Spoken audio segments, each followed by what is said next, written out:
What's up guys? I'm here with an update for Shadowshot Carino. By the end of the video, you're gonna learn a new setup which is much better than the previous one and see the showcase of how the most difficult content in the game gets destroyed. Recently, people discovered the Spellburst version is lagging a lot on deep space mapping, so I rerolled into Rhythm version, which is more damage and less lags. I decided to make another guide for this endgame version before I reroll into something else to get a 3-star kill on 20th boss. As you can see, there is not a single one Carino build who defeated last boss with 3 stars on Shadowshot, only this guy, but he's playing Spellburst version. Also, if you don't have much currency or just starting, you better watch my previous video, because this version is much more expensive. Let's start. Point 2 Rhythm gives you a lot of trigger rate, so a lot of damage, but you can start with point 4 or even point 5. Drudge lets you paralyze the target, which is 15% more damage, and you also can save up 1 point in the talent tree. Also swap control spell with jump when mapping, and vice versa.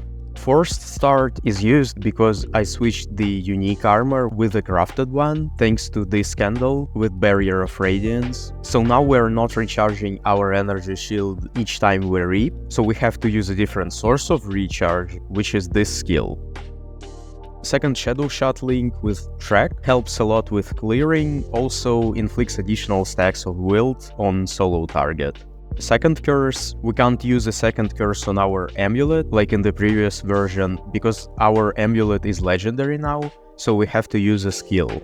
And Path of Flames. Auras are really important. You gotta have 4 precise seal conversions to be able to resolve everything using your life pool. This is expensive, so don't get baited. Stand as 1 helps you cap out your resistances by giving the aura effect, but it's not mandatory. 1 candle with aura effect and Barrier of Radiance, and the second one is aura effect and blessing generation on trigger. Lets us get 4 focus, 4 tenacity and 4 agility blessings, boost our damage and survivability a bit. Talent tree is almost the same. Make sure you only put 1 point into Reap here, because the cooldown is insane on 2nd level. Don't forget this 1 point to blind and mark enemies. And you could also go for more with less if you don't want to use a second curse as a skill and start using a second movement skill such as Speed Phantom, for example.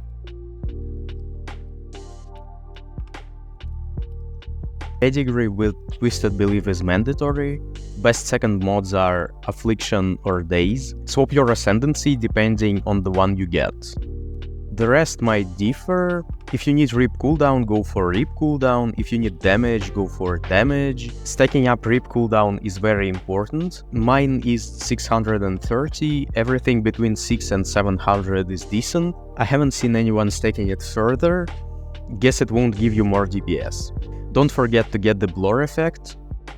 Also, there are some people with Chaos setup out there, but the damage is Reap capped anyway. Like, we're dealing 500 billion damage each hit, so we don't really need more damage, so I think it's useless.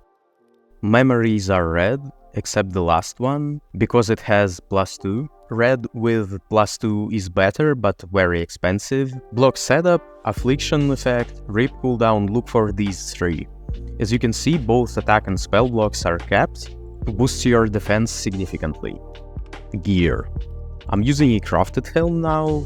Intelligence and convert are not mandatory. Flat and % energy shield would be better, I think. I was just testing a lot. Aura effect base is not mandatory, however it boosts your aura effect, which gives you both damage and survivability.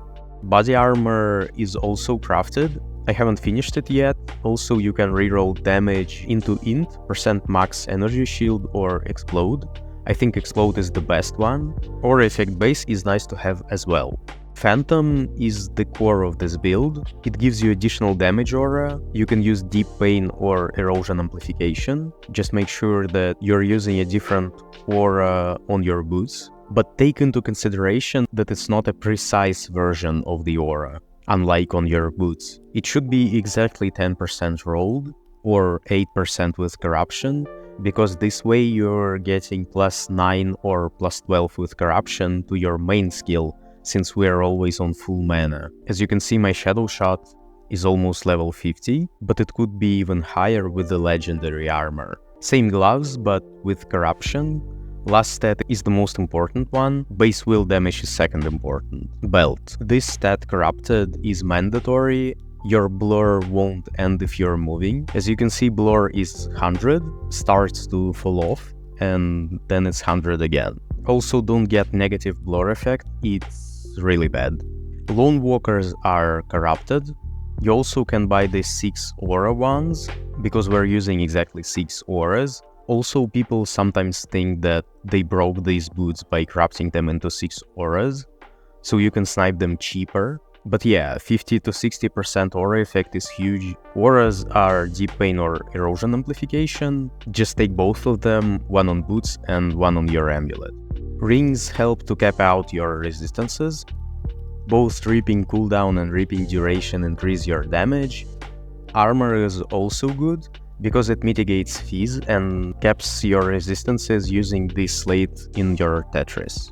Second ring with Curse on hit. If you don't need that much resistances on your rings, you can just go for Affliction effect as a DPS stat in your suffixes.